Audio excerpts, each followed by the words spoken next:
ഇറാനോട് സഹകരിക്കണമെന്ന് റഷ്യയും അറേബ്യൻ രാജ്യങ്ങളോട് ആവശ്യപ്പെട്ടു. ഇത് മൂന്നാം ലോക രാജ്യത്തിൻ്റെ നിലനിൽപ്പുമായി ബന്ധപ്പെട്ട വിഷയമാണ്. വെറുമൊരു ഇറാൻ അമേരിക്കൻ വിഷയമല്ല എന്നുള്ളതാണ് റഷ്യയുടെ വാർത്താക്കുറിപ്പിൽ ഈ വിഷയവുമായിട്ട് ബന്ധപ്പെട്ടുള്ള വിശദീകരണം നൽകുന്നത്. ഒരു രാജ്യത്തെ കീഴടക്കുക എന്നുള്ളതോ അല്ലെങ്കിൽ ആണവായുധവുമായിട്ട് ബന്ധപ്പെട്ട് രാജ്യത്തിന് നേരെ ആക്രമണം നടത്തുക എന്നുള്ളതോ മാത്രമല്ല അമേരിക്കയുടെ ലക്ഷ്യം. അവർ ലക്ഷ്യം വെക്കുന്നത് സർവാധിപത്യമാണ്. അവർക്ക് കീഴെ നിലനിൽക്കേണ്ട ഒരു രാജ്യ സംവിധാനം ലോകത്ത് സൃഷ്ടിക്കുക എന്നുള്ളതാണ് അവരുടെ ലക്ഷ്യം. ഈ കാര്യത്തിൽ ഇപ്പോഴത്തെ ഇറാനെ ഒതുക്കാൻ, അമേരിക്കയെ ഒതുക്കാൻ പാകത്തിലുള്ള രാജ്യം എന്ന് പറയുന്നത് ഇറാൻ മാത്രമാണ്. അവരോടൊപ്പം നിൽക്കുകയും അവരോടൊപ്പം സഹകരിക്കുകയുമാണ് വേണ്ടത് എന്ന് റഷ്യ അറബ് രാജ്യങ്ങളോട് ആവശ്യപ്പെട്ടു. അറേബ്യൻ രാജ്യങ്ങളോട് ഈ കാര്യങ്ങൾ വിശദീകരിക്കാൻ തൊട്ട് മുമ്പത്തെ ദിവസം തന്നെ ചൈന സമാനമായിരിക്കുന്ന ഒരു നിലപാട് പറഞ്ഞിരുന്നു. അതിൽ പറയാനുള്ള പ്രധാനമായിരിക്കുന്ന കാര്യം, മിഡിൽ ഈസ്റ്റിലാണ് ഏറ്റവും വലിയ സൈനിക ബേസ് നിലനിൽക്കുന്നത്. ഈ മേഖല കേന്ദ്രീകരിച്ചുകൊണ്ട് നിരീക്ഷണം നടത്തുക എന്ന ഉദ്ദേശത്തോടു കൂടിയാണ് വർഷങ്ങൾക്ക് മുൻപേ 100 വർഷത്തെ കരാർ വ്യവസ്ഥ എന്ന തരത്തിലെല്ലാം അമേരിക്ക ഇങ്ങനത്തെ ഒരു സംവിധാന കാര്യങ്ങളൊക്കെ ഒരുക്കൂട്ടുകയും തയ്യാറാക്കുകയും ചെയ്യുന്നത്. അതിൻ്റെ ഭാഗമായിട്ടാണ് ഈ അറേബ്യൻ രാജ്യങ്ങളിൽ നിന്ന് ഈ ഒരു കരാർ വ്യവസ്ഥ ഉള്ളത് കൊണ്ടാണ് അറേബ്യൻ രാജ്യങ്ങളിൽ നിന്ന് ഇവരെ അമേരിക്കക്കാരെ ഒഴിവാക്കാൻ സാധിക്കാത്തത്. അല്ലെങ്കിൽ ഒഴിവാക്കാൻ വേണ്ടിയിട്ടുള്ള ഒരു ആവശ്യപ്പെടലൊന്നും അറേബ്യൻ രാജ്യങ്ങളിൽ നിന്ന് ഇതുവരെ ഉണ്ടായിട്ടില്ല. ആകെ ഈ വിഷയമായിട്ട് ഈ കാര്യം പറഞ്ഞിരിക്കുന്ന ഒരേ രാജ്യം എന്ന് പറയുന്നത് ഇറാഖാണ്. ഇറാഖിൽ യുദ്ധവുമായി ബന്ധപ്പെട്ട, അതായത് ഇറാൻ്റെ സൈനിക മേധാവിയെ ബാഗ്ദാദിൽ വെച്ച് കൊലപ്പെടുത്തി, ഖാസിം സുലൈമാനിയെ കൊലപ്പെടുത്തിയതുമായി ബന്ധപ്പെട്ടതിനോടനുബന്ധിച്ച് ഇറാഖിൻ്റെ പ്രസിഡന്റും പ്രധാനമന്ത്രിയും അന്നത്തെ പ്രസിഡന്റിനോടും അതിന് ശേഷമുള്ള ജോ ബൈഡനോടും ആവശ്യപ്പെട്ടിരിക്കുന്ന പ്രധാന കാര്യം എന്ന് പറയുന്നത് തങ്ങളുടെ ഭൂമിയിൽ നിന്ന് അമേരിക്കയുടെ സൈനിക സംവിധാനം ഒഴിവാക്കണം. നിലവിൽ രാജ്യത്തിൻ്റെ അകത്ത് ആഭ്യന്തരപരമായിരിക്കുന്ന ഒരു വിഷയമോ ബാഹ്യമായ രീതിയിൽ മറ്റേതെങ്കിലും രാജ്യത്തിൻ്റെ ഭീഷണിയോ ഇല്ല. അത്തരമൊരു സാഹചര്യങ്ങൾ ഉണ്ടാവുകയാണെങ്കിൽ തീർച്ചയായിട്ടും നിങ്ങളോട് സഹായം തേടാം. ഇപ്പോൾ നിലവിൽ അതിന് ആവശ്യമോ സാഹചര്യമോ ഇല്ല എന്ന് യഥാർത്ഥത്തിൽ അന്ന് പറഞ്ഞിരുന്നു. പക്ഷെ അതൊന്നും പാലിക്കപ്പെട്ടിട്ടില്ല. 2500ഓളം അമേരിക്കൻ സൈനികരും അതിൻ്റെ സംവിധാന കാര്യങ്ങളുമാണ് നിലവിലെ സാഹചര്യത്തിൽ ഇറാഖിലുള്ളത്.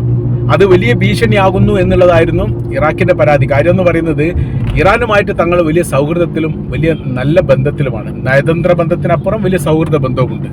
എന്നാൽ അമേരിക്കയുടെ ഇടപെടലുകൾ അത് തങ്ങളെ സാരമായിട്ട് ബാധിക്കുന്നു. ശത്രുവല്ലാത്ത ഇറാനെ ഇറാഖിൽ നിന്ന് ആക്രമിക്കുന്നു. അതുകൊണ്ട് തന്നെ ശത്രുവല്ലാത്ത ഇറാഖിനെ ഇറാൻ തിരിച്ചിങ്ങോട്ടും ആക്രമിക്കുന്നു. ഇത് രണ്ടും ഞങ്ങളെ സംബന്ധിച്ചിടത്തോളം മാനസികമായ രീതിയിൽ വലിയ പ്രയാസമുണ്ടാക്കുന്ന കാര്യമാണ് എന്നുകൂടി അവർ യഥാർത്ഥത്തിൽ പറഞ്ഞിരിക്കുകയാണ്. അപ്പോൾ ഈ സാഹചര്യങ്ങളൊക്കെ നിലനിൽക്കുന്നതിനോടനുബന്ധിച്ചാണ് ഇപ്പോൾ ഒരു യുദ്ധഭീഷണിയുമായിട്ട് ബന്ധപ്പെട്ട കാര്യങ്ങൾ ഈ മേഖല കേന്ദ്രീകരിച്ച് കൊണ്ടുണ്ടാകുന്നത്. മിഡിൽ ഈസ്റ്റിനെ സാരമായിട്ട് ബാധിക്കുമെന്ന കാര്യത്തിൽ യാതൊരു സംശയവുമില്ല. റഷ്യ ഈ കാര്യത്തിൽ അറേബ്യൻ രാജ്യങ്ങളോട് പറയാനുള്ള പ്രധാനമായിരിക്കുന്ന കാര്യം, അത് ഒന്ന് ഏറ്റവും ഒടുവിൽ വൈകാരികപരമായ രീതിയിൽ ഇപ്പോൾ റഷ്യ സംസാരിക്കുന്നതിൽ പ്രധാനമായിരിക്കുന്ന കാര്യം എന്ന് പറയുന്നത്, ഒന്ന് വെനിസുലയുടെ ആക്രമണമാണ്. വെനിസുല എന്ന് പറഞ്ഞാൽ സ്വതന്ത്രമായിരിക്കുന്ന ഒരു റിപ്പബ്ലിക്കാണ്, സ്വതന്ത്രമായിരിക്കുന്ന പരമാധികാരമുള്ള ഒരു രാജ്യമാണ്. ആ രാജ്യത്ത് കടന്നു കയറി ഗുണ്ടകളെ പോലെ ഭരണാധികാരിയെ പിടിച്ചുകൊണ്ടുപോയി എന്ന് പറയുന്നത് ഒരിക്കലും ന്യായീകരിക്കാൻ വേണ്ടി സാധിക്കില്ല.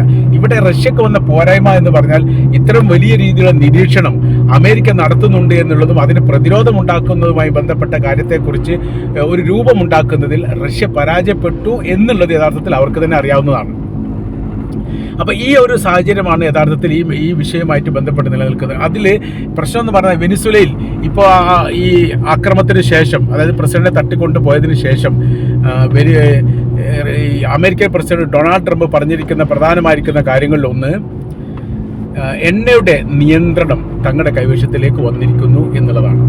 ഇതാണ് റഷ്യ ഒന്നുകൂടി ചൂടുപിടിപ്പിച്ചത്. അപ്പോൾ ഈ വെനിസുലയിൽ നിന്ന് മറ്റ് രാജ്യത്തേക്ക് വിൽപ്പന നടത്തുന്ന എണ്ണയുമായിട്ട് ബന്ധപ്പെട്ട കാര്യത്തിൻ്റെ കൺട്രോൾ പിടിക്കാൻ വേണ്ടിയിട്ടാണോ വെനിസുലയുടെ പ്രസിഡന്റിനെ തട്ടിക്കൊണ്ടുപോയത് എന്നൊരു ചോദ്യം അവിടെ പ്രസക്തമായിട്ട് രീതിയിൽ ബാക്കി നിൽക്കുകയാണ്. അപ്പോൾ അങ്ങനെ വരുന്ന സമയത്തുള്ള വിഷയം എന്ന് പറഞ്ഞാൽ, ഇപ്പോൾ റഷ്യയിലേക്ക് വലിയ രീതിയിൽ വെനിസുലയിൽ നിന്ന് പെട്രോളിയം വരുന്ന സംവിധാനം ഇപ്പോൾ ഇല്ല. അത് ചൈനയിലേക്കുമില്ല. ഏറെക്കുറെ നിലച്ചു പോയിരിക്കുന്ന രീതിയാണ്. കാര്യം എന്ന് പറഞ്ഞാൽ നിയന്ത്രണം, ഈ കരീബിയൻ കടലുമായിട്ട് ബന്ധപ്പെട്ട് ശക്തമായിരിക്കുന്ന നിയന്ത്രണം അമേരിക്കയുടെ സൈനികർ നടത്തുന്നുണ്ട്. ആ നടത്തുന്നത് അവർക്ക് വലിയ രീതിയിൽ റഷ്യക്കും ചൈനക്കും വലിയ രീതിയിൽ ആഘാതം ഉണ്ടാകുന്നു. അപ്പോൾ പെട്രോളിയത്തിൻ്റെ പോരായ്മകളും വിഷയങ്ങളും അവിടെ ഉണ്ടാകുന്ന സമയത്ത് അത് സാമ്പത്തിക മേഖലയെ അത് ബാധിക്കും. രണ്ടാമത് വെനിസ്വേല കഴിഞ്ഞാൽ രണ്ടാമത് റഷ്യയിലേക്കും ചൈനയിലേക്കും അനിയന്ത്രിതമായ രീതിയിൽ പെട്രോൾ ഒഴുകുന്നത് ഇറാൻ വഴിയാണ്. ഒന്നാം സ്ഥാനം ഇറാനാണെന്നും പറയുന്നു, രണ്ടാം സ്ഥാനം ഈ വെനിസ്വേല ആണെന്ന് പറയുന്നു. നേരെ തിരിച്ച് അങ്ങോട്ടും ഇങ്ങോട്ടൊക്കെ പറയുന്നുണ്ട് ചില റിപ്പോർട്ടുകളിൽ.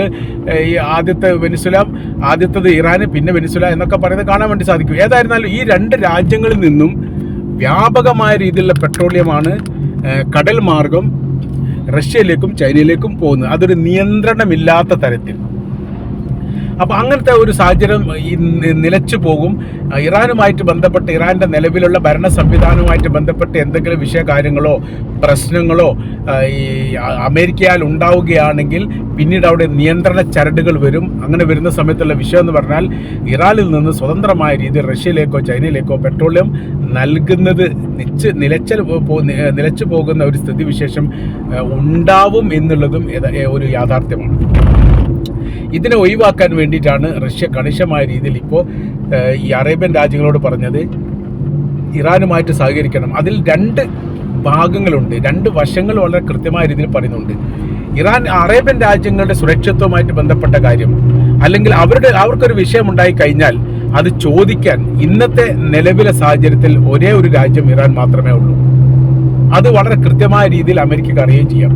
ഈ അറേബ്യൻ രാജ്യങ്ങളെ ചൊൽപ്പടിക്ക് നിർത്താനും അവരെ ഒതുക്കാനും ഒരേ ഒരു വഴി എന്ന് പറയുന്നത് ഇറാനെ ഒതുക്കുക എന്നുള്ളത് മാത്രമേ. ഇറാൻ വീഴുന്നതോടുകൂടി, അല്ലെങ്കിൽ ഇറാന്റെ ഭരണ സംവിധാനം തകരുന്നതോടുകൂടി ഓട്ടോമാറ്റിക്കായിട്ട് അറേബ്യൻ രാജ്യങ്ങളുടെ എല്ലാവിധ പ്രൗഢിയും ശക്തിയും ഇല്ലാതാവും. കാര്യം എന്ന് പറഞ്ഞാൽ അവരെ ഒരു ആക്രമിച്ച് കീഴ്പ്പെടുത്തുക എന്ന് പറഞ്ഞാൽ അതൊക്കെ വളരെ സിമ്പിൾ ആയിരിക്കുന്ന കാര്യമാണ്.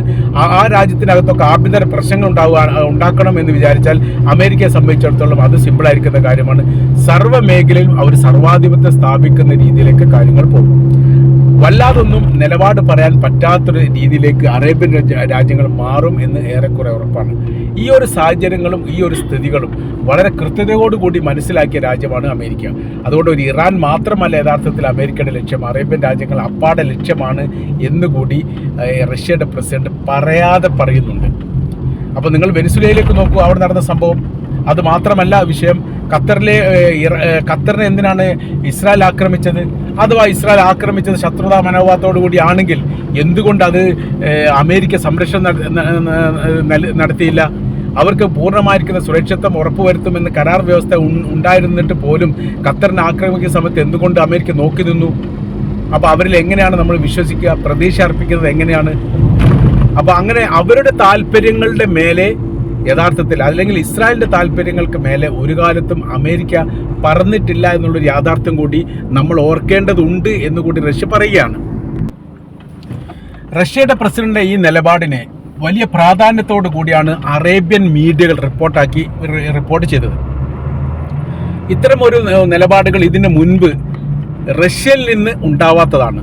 അപ്പോൾ പൊടുന്നനെ ഇങ്ങനത്തെ ഒരു നിലപാട് എടുക്കാനുള്ള കാരണം ഇത് സാരമായിട്ട് എല്ലാവരെയും ബാധിക്കും എന്ന തരത്തിൽ തന്നെയാണ്. ഇറാന് എല്ലാവിധ സംരക്ഷണങ്ങളും നൽകാൻ വേണ്ടി തയ്യാറാണ് എന്ന് റഷ്യയും ചൈനയും സംയുക്തമായ രീതിയിൽ തന്നെ പറഞ്ഞിട്ടുണ്ട്. 2 ദിവസങ്ങളിലായിട്ട് നടത്തിയ ഈ നിലപാടിൽ ഓരോരോ രാജ്യവും, അതായത് ചൈന വേറെയായിട്ടും റഷ്യ വേറെയായിട്ടും ഇറാൻ എന്ന് പറയുന്ന രാജ്യം ഇവിടെ ഭൂമുഖത്ത് നിലനിൽക്കേണ്ട ഇന്നത്തെ സാഹചര്യത്തെക്കുറിച്ച് വിശദീകരിച്ച ഒരു കുറിപ്പ് തന്നെയാണ് ചൈനയുടെ ഭാഗത്തുനിന്ന് പുറത്തു വന്നത്. ഇത് വളരെ കൃത്യമാണ്. അതോടനുബന്ധിച്ച് തന്നെയാണ് റഷ്യയും പറഞ്ഞുകൊണ്ടിരിക്കുന്നത്. ഇതേ കാര്യങ്ങളാണ്, ഇതേ നിലപാടുകളാണ് അവർ പറയാനുള്ള പ്രധാനമായിരിക്കുന്ന കാര്യം. ഉക്രൈനുമായിട്ട് ബന്ധപ്പെട്ട യുദ്ധത്തിൽ എന്തുകൊണ്ട് ഈ റഷ്യ വിജയിക്കുന്നില്ല എന്ന ചോദ്യത്തിന് ഒറ്റ ഉത്തരം മാത്രമേ ഉള്ളൂ, അതിൽ അമേരിക്ക ഇടപെടുന്നു എന്ന് മാത്രം. അപ്പോൾ അമേരിക്കയുടെ ഇടപെടൽ മൂലമാണ് യഥാർത്ഥത്തിൽ എന്താവുന്നത്, അവിടെ മുന്നേറാൻ വേണ്ടിയിട്ട് റഷ്യക്ക് സാധിക്കാതെ പോകുന്നത്. അതിൻ്റെ ഒരു നീരസം യഥാർത്ഥത്തിലുണ്ട്. റഷ്യയും ഉക്രൈനും തമ്മിലല്ല യഥാർത്ഥത്തിൽ യുദ്ധം നടക്കുന്നത്, റഷ്യയും അമേരിക്കയും തമ്മിലാണ്. അമേരിക്ക മാത്രമല്ല, യൂറോപ്യൻ രാജ്യങ്ങൾ അതിൻ്റെ കൂടെ നിൽക്കുന്നുമുണ്ട്. അപ്പോൾ ഒരു തരത്തിലും യഥാർത്ഥത്തിൽ യാതൊരു വിട്ടുവീഴ്ച മനോഭാവം ഇല്ലാത്ത രീതിയിലുള്ള നിലപാട് അമേരിക്കയുടെ ഭാഗത്തുനിന്ന് വരുന്നത് റഷ്യയെ സംബന്ധിച്ചിടത്തോളം അവർക്ക് വലിയ പ്രയാസമുണ്ട്. ഇനി അതിനുശേഷമുള്ള ഒരു സ്ഥിതിയാണ്, അതായത് ഉക്രൈൻ കഴിഞ്ഞു, വെനിസുല കഴിഞ്ഞു, ഇനി ഇറാനെ കൂടി ലക്ഷ്യമാക്കുന്ന സമയത്ത് അതിൻ്റെ ആഘാതങ്ങൾ എത്രത്തോളം ഉണ്ടാകുമെന്ന് കൃത്യമായ രീതിയിൽ പറയാൻ പോലും സാധിക്കുകയില്ല എന്ന റഷ്യയുടെ നിലപാട് കൂടി ഇതിനോടനുബന്ധിച്ച് തന്നെ പുറത്തു വന്നിരിക്കുകയാണ്.